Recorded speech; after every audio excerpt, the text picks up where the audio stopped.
All right, well, thank you everybody for joining us. We are inside the Cove. It's a conference room here at Town Hall. My name is Stephen McNulty. I work in the Public Information Department, and I'm here with Mike Bajorek, our Deputy Town Manager, to talk about our Mayor's Challenge effort.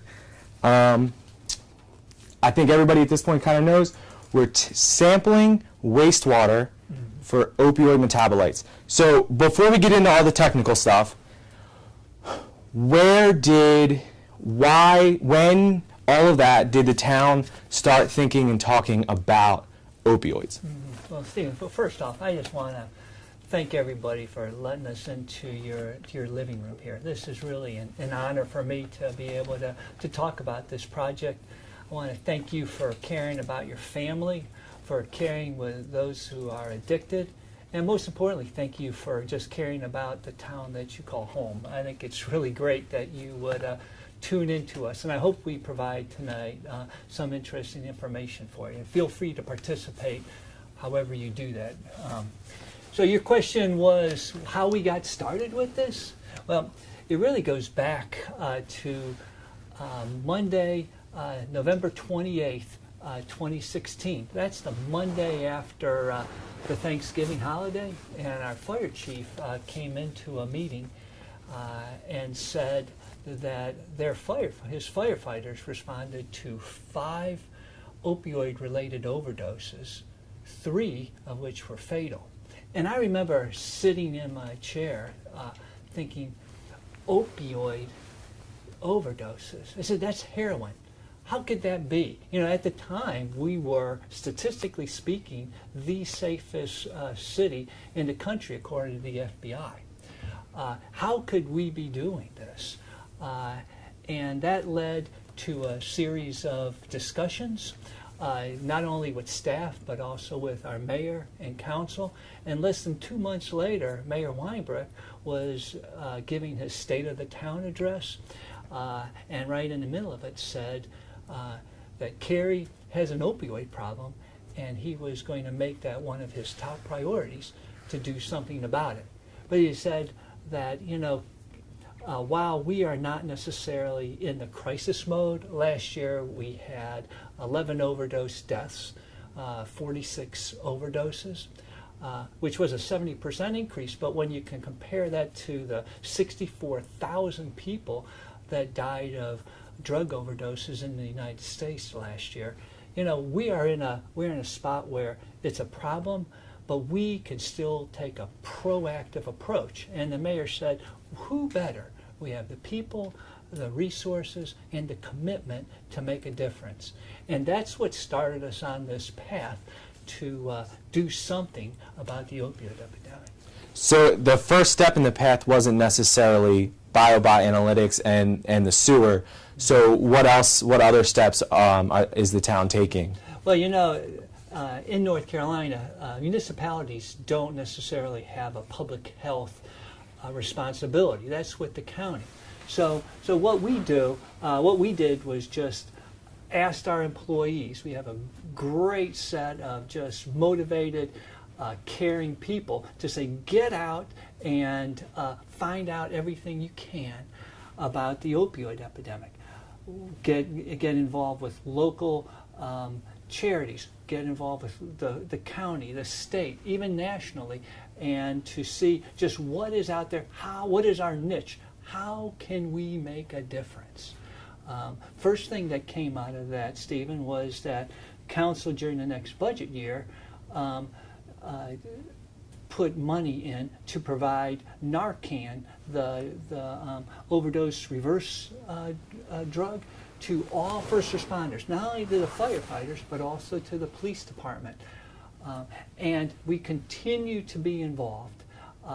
And really interesting what happened, how we got into this wastewater, is that we had an employee talking with a Homeland Security official about something totally different. The conversation got around to the opioid epidemic, and the Homeland Security official said, you know, people are testing for opioids at wastewater plants. Well, we have 2 wastewater plants. That word got back to me, and I asked our utility folks, would you run some tests, see if we can get anything.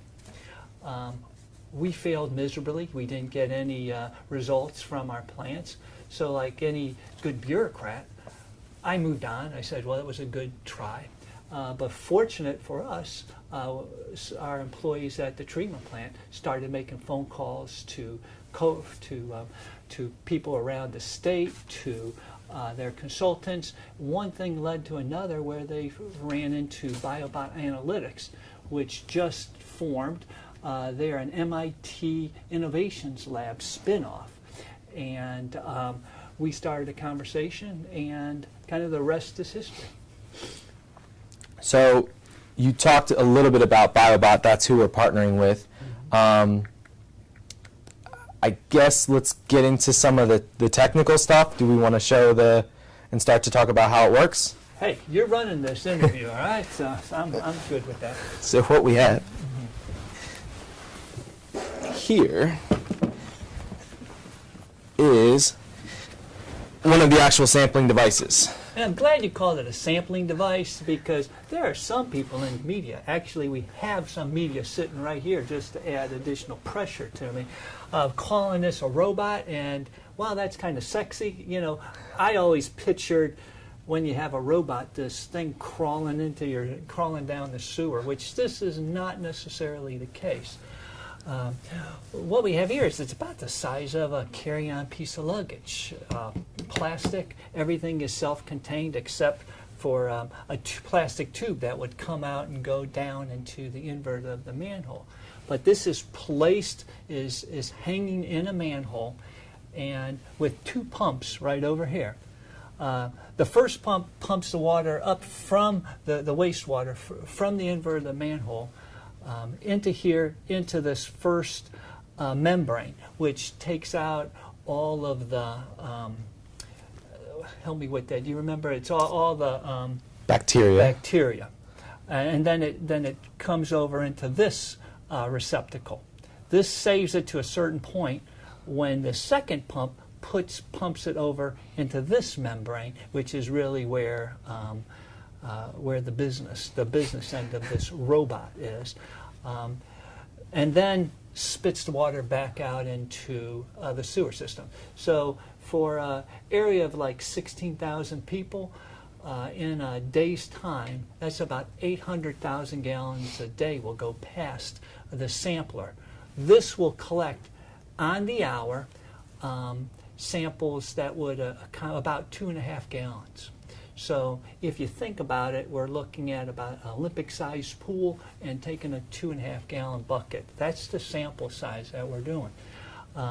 This will be sent back to Boston, where they'll be running the test to do a chemical analysis to come up with for various opioid metabolites. And a metabolite is a substance that has been processed through the liver. So it's not just something that's been dumped down the toilet. It's actually been processed through the liver. So it's not actual opioids that we're testing for. It's the process. Once it's actually been taken and digested. Right. Mm-hmm.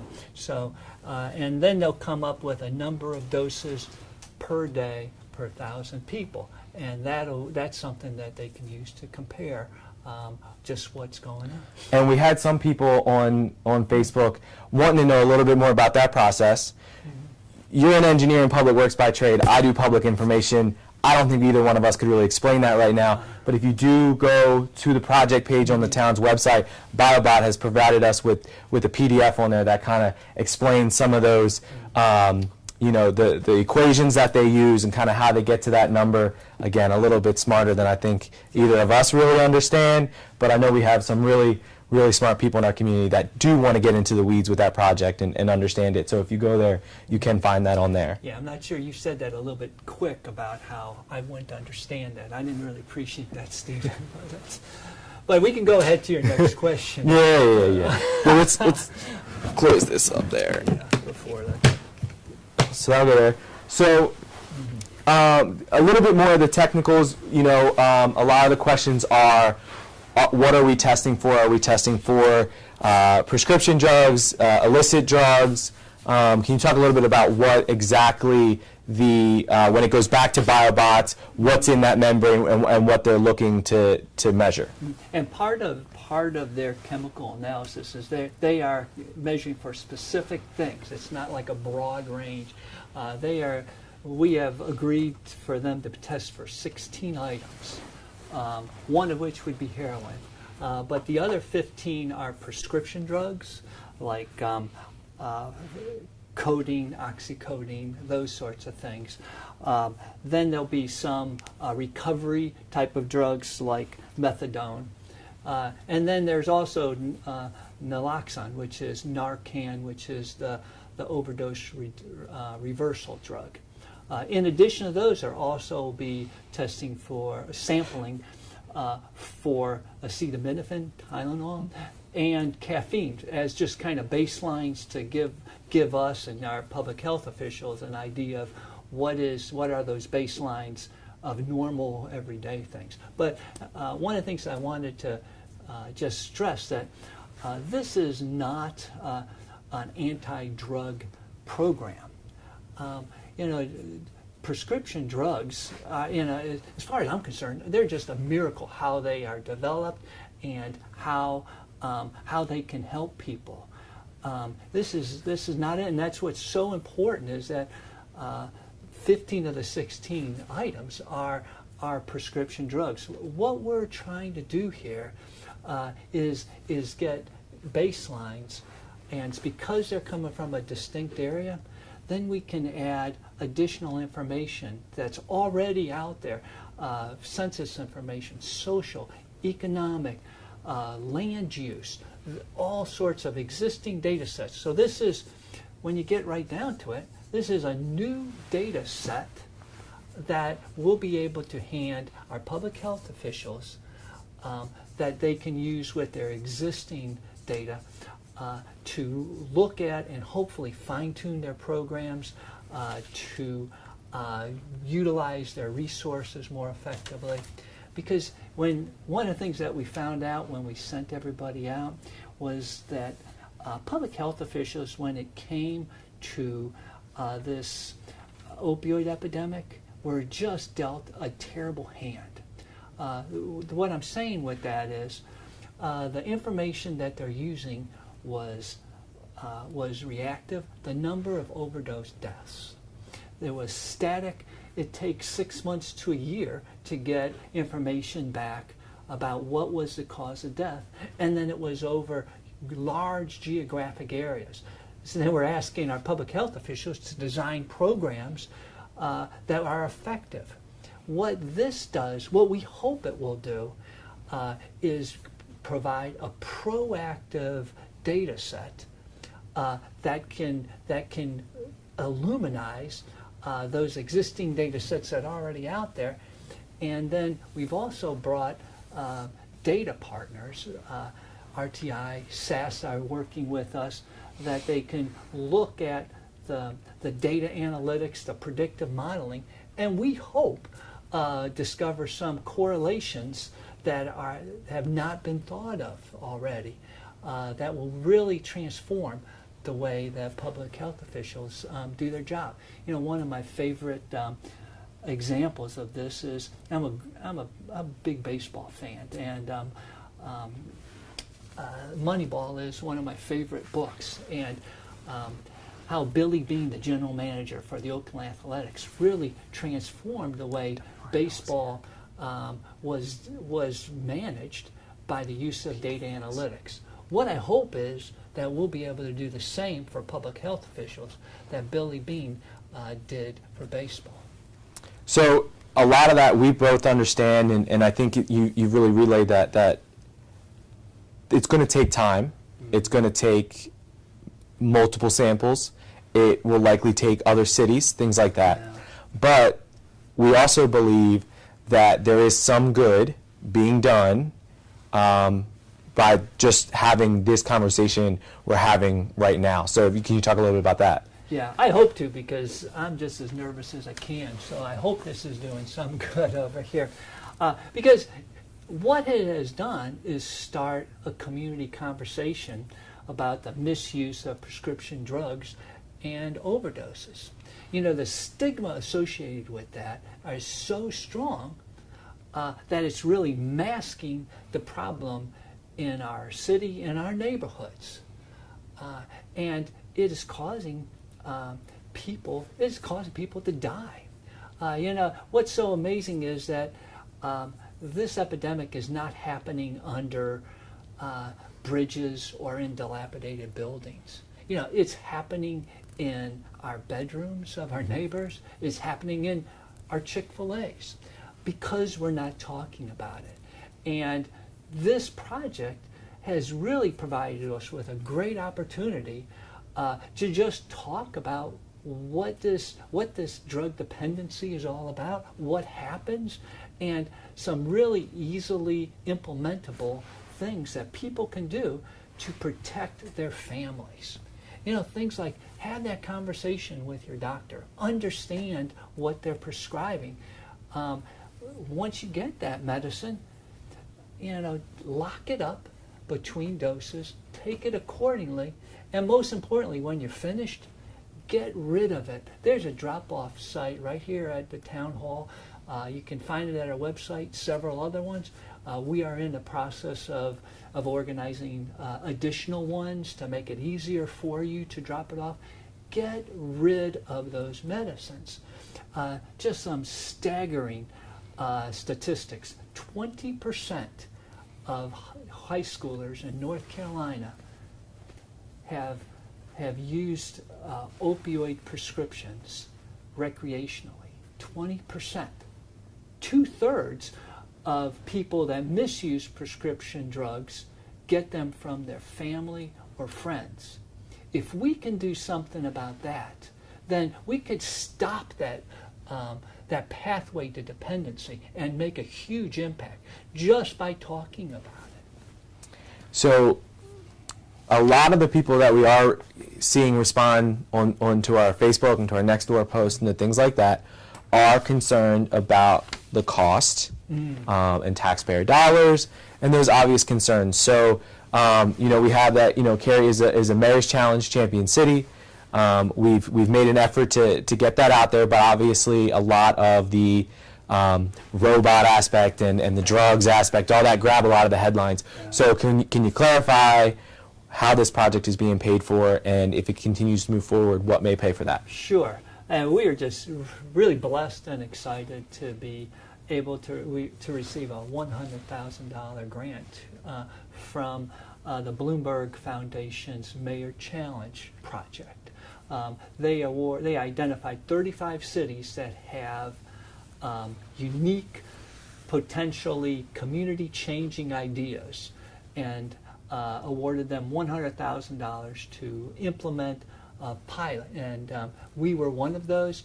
And their process was talking about what are you learning? How can we do this better?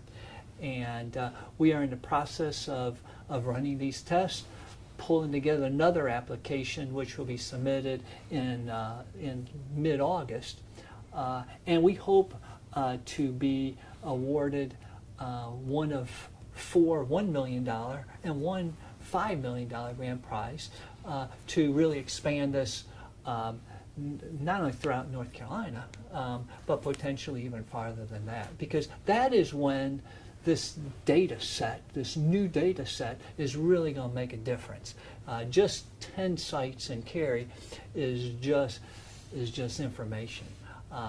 But if we can give our data analytics people 100, 200, 300 sites, that's when this information is really going to start coming together. Correlations will be found, and public health officials will be able to really effectively create programs that will make a difference. So I think alongside cost, the second biggest thing, or maybe the biggest thing that we hear, question we get from citizens here on Facebook Live, as well as on our Nextdoor and in other comments, is about privacy. So you touched on it a little bit earlier with some of the numbers and different things like that, but can you talk more specifically just about the privacy concerns and why this is, de-identified, how that process works, and some of that. Sure. So the sampling areas that have been selected, and they were selected by a group of epidemiologists, public health officials, utility engineers to make sure that it works, are about 2 square miles in area. They have between 5,000 to 16,000 people, and I use some of the figures, but that runs between 250,000 gallons to 800,000 gallons of waste that goes through one of these samplers. So when you look at that, and that so that's the waste has been in the system for 2 to 3 hours. It is totally aggregated, and as you said, it is de-identifiable to any one individual. And I understand people's concerns, but when you look at we're taking the wastewater, sampling the wastewater for 15,000 people. It's de-identifiable, and if we will be able to make a difference, if we can turn the trend line down from where it's at now in terms of overdose deaths, this proactive approach is going to make not only Cary a stronger, healthier community, it's going to make our country potentially stronger and healthier.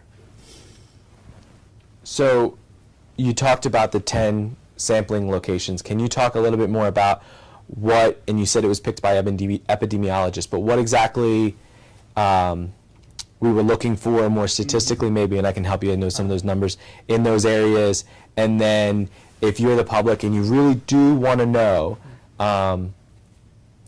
will they be able to know once this process on all 10, we get out of this little pilot phase and we get into the 10, will they be able to Absolutely. know? And, so see, if you remember, what we were trying to do is get a sampling areas that are representative of the whole town. So each area was specifically chosen so that it would be representative of it. And when we combine all those together, you'll be able to kind of look at what's going on in our city. So that's kind of right. how. So they were looking at. So it was looking at the various demographic, social, home income, all those sorts of things to make it a representative sample. Right. So I know one statistic is that there are about 98% residential. Yeah. The areas that were identified as potential sampling areas, because if you have a hospital, for say in that sampling area, the data then becomes kind of useless, right? Because you can't overlay any of that demographic information. You don't know who's coming in and out of the hospital, and more likely than not, right, the hospital area is going to have a higher level of opioids because people are coming there and getting them while they're there. Industrial areas, things like that. That really, it was about 98% residential. I think a couple other things you may have mentioned. About 3 hours in our sewer system. So there's some technical, logistical reasons for why. So it needs to be representative of Cary. So I think a lot of the issues, the questions that I ask are, is this area where it's a higher tax base going to be sampled as well? Yeah, everybody, because it needs to, at the end of the day, have a fair sampling of Cary. And if it doesn't have a fair sampling of Cary, it's not going to do us any good. Right. And so that leads kind of to, because this is not a policing tool, and you talk about why this is not something that really is what our police would want to use. Yeah, absolutely. And you did ask, I just remembered, yes, will someone be able to tell, am I in a sampling area? Yeah. Absolutely. That will be available. There's nothing to hide with this. Talking about our police department, we are blessed to have what I believe is the best police department in North Carolina, if not the country.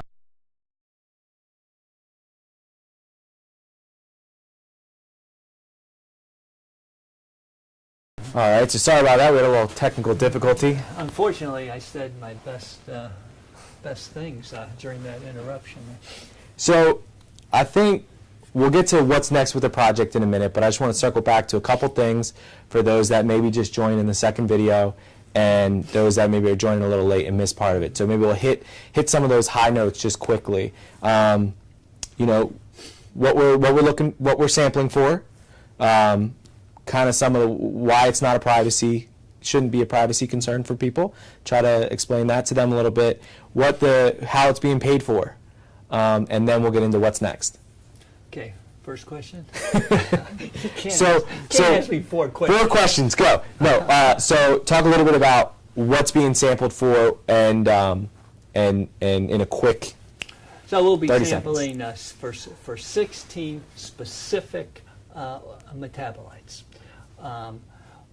One would be illicit heroin. The majority of the rest will be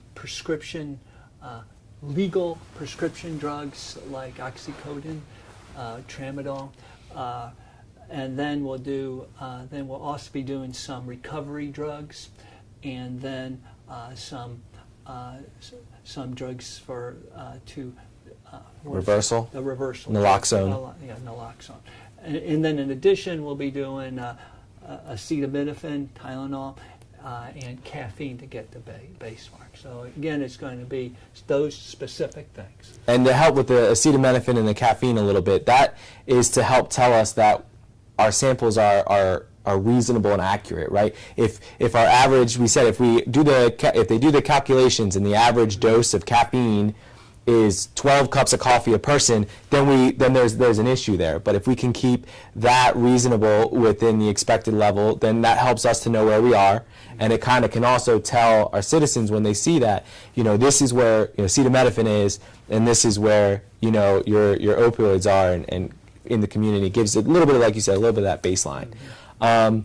So how exactly is it being sampled, and talk a little bit, some of the quick numbers about the size of the areas and things like that. So we're going, and one of the unique things about what this is doing, because there has been several programs that are taking wastewater samples, testing for opioids at treatment plants. What makes this unique is that we're doing it in unique, distinct areas of between 5,000 and 16,000 people, which then it gives us the ability to create this new data set along with some existing data sets, whether it's from census, social, economic, land use, or any other number of data sets that are available, and then to be able to give that to our public health officials to really be able to look at the different correlations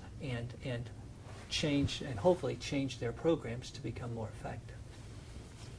So then third is to talk a little bit about the privacy, and you talked about the numbers of 4,000 to 15,000, but a little bit more about why that should help people understand that this isn't. Well, people need to understand, I guess, that the wastewater will be in the system anywhere between an hour to 3 hours. It'll be going by the sampler anywhere between 200,000 gallons to 800,000 gallons, depending on the number of people in the sample area. And basically what we're looking at is an Olympic-sized pool, and we're pulling out a 2.5 gallon can of sampling over a 24-hour period. So basically what that means is that the wastewater is totally aggregated. Any personal information or whatever, it is de-identifiable. So it's really just that collective opioid metabolite that we're looking for, so that we can do the chemical analysis and get some baselines that we'll be able to use, add to the data sets that we currently have, and then start looking to see what can we do? What are the correlations that pop out that hopefully will make a difference with our public health officials? So a lot of what ifs. So explain with all those what ifs why it's not a waste of taxpayer dollars. Well, I guess first off, it's not taxpayer dollars. And we've been awarded a $100,000 grant from the Bloomberg Philanthropies Mayor's Challenge project. Which has really been great, because what we're trying to do, this is a pilot. It has never been done before. So we are really doing a proof of concept project here. We're still making changes. What we hope to do is create a system that will provide reliable, repeatable, and then also that can be picked up and moved to other places.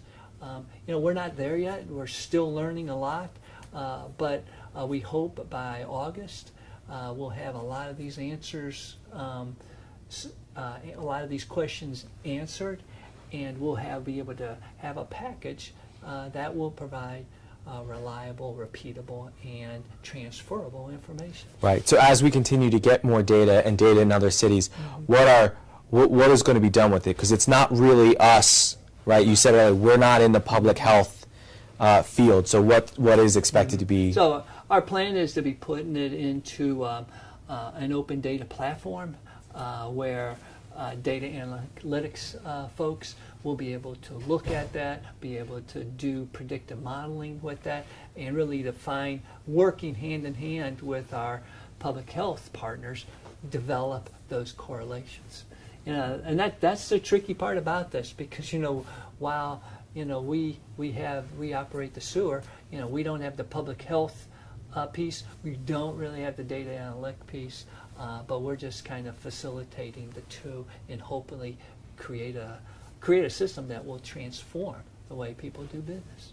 So Jackie Hedges has a good question here on Facebook about, has it been shown that this way of gathering data is superior to other ways, such as overdose numbers in an area? But what I think is important to express is that this is not a standalone data set, right? We have the overdose numbers, or at least what we get reported to us. We have the data on when our firefighters or our police officers use Narcan or naloxone. So this is kind of what you just said. We're going to get the data analytics. We're going to get the public health partners. And it's really important that this data is not used by itself, but that the more data that is kind of overlaid with it, the more successful it's going to be. Yeah, Jackie, that was a great question. And I think, as Stephen said, this is just one additional data set. I think what's great about this is that it's near real time as opposed to 6 months to a year, and it's for a distinct area, which really makes a difference. But it's just one more data set. This is not a silver bullet that's going to solve the opioid crisis, but we hope that it will provide information that will lead to programs that will start making a dent with it. Okay. Great question. So from a logistics standpoint with the Mayor's Challenge, the continuing this program, can you kind of just talk a little bit about what's next there? So we will wrap up this pilot by mid-August. We're just now really starting the sampling protocol. We've worked out most of the kinks with the robot, as our friends in the media calls it, sampler. And so we'll be starting doing the testing in the 10 areas around town. Once we start getting some of the results back, I think that will help our data analytics folks and our public health partners just see kind of what the data could do. But we'll be putting in an application in August to Bloomberg for 4 $1 million awards and one grand prize $5 million award. And if we do that, we'll be able to expand this program, not necessarily in Cary, but expand it throughout North Carolina and potentially even other places that have expressed interest in this. Okay. So in part two there, because we got cut off a little bit there. I think we about covered it all. Is there anything else you want to add? I think that's pretty much what we want to talk about. Okay. Yeah. So again, you can continue to keep up with the project. There is one thing. It's always got something. I'm glad you asked that. I'm glad you asked. This project, and if we close this out, and you're thinking that this project is about measuring the concentration of various opioid metabolites in wastewater, then we've really haven't done our job. It's about using technology and information to proactively protect our families You know, we talk about creating a stronger, healthier community. In all that we do with the town, council has done great in terms of leading that. And this is just one more example of using that technology and information to provide better services to the citizens of Cary. And we hope this particular project will not only expand from Cary, but really, if we're successful, really change how people are doing it throughout the country. You know, one of the council members said when talking about it, you know, we build parks, we build greenways, we run greenways right behind people's houses that they're not always that excited about, and we do things like that, and we say this is to build a healthier community, and very few people kind of even blink. It's just what you do, and in a way, in a very similar way, that's what this is. This is building a healthier community, but in a very, like you said, using the technology to do it. We are blessed with the leadership that council has provided with this project. Yeah. So if you want to keep up with the project, you can find the project page on townofcary.org. You search opioids. Continue to stay up with us on Facebook, Twitter, Nextdoor. We'll keep all of those, Instagram. We'll keep all of those up to date with things. There's some great videos. We've talked to some wonderful people, researchers, Gail Adcock. We've talked to a local one of our firefighters here, and a mother, you know, who knows firsthand what this epidemic can do. You can find those videos on our Twitter and on our Facebook. It's powerful stuff. But we still want to continue to hear back from you. Not everybody is able to watch this video right now. We'll, you know, continue to try to answer questions after the fact on Facebook. I purposely didn't answer questions in this week leading up too much because I wanted to, you know, I got to hook you in, give you a reason to watch if I gave you all the answers ahead of time. So we'll go back and maybe circle back on some of them, and then of course we'll see the media keeps calling us, so we'll probably be on them again as well. We thank you guys for watching. Thanks again. Right.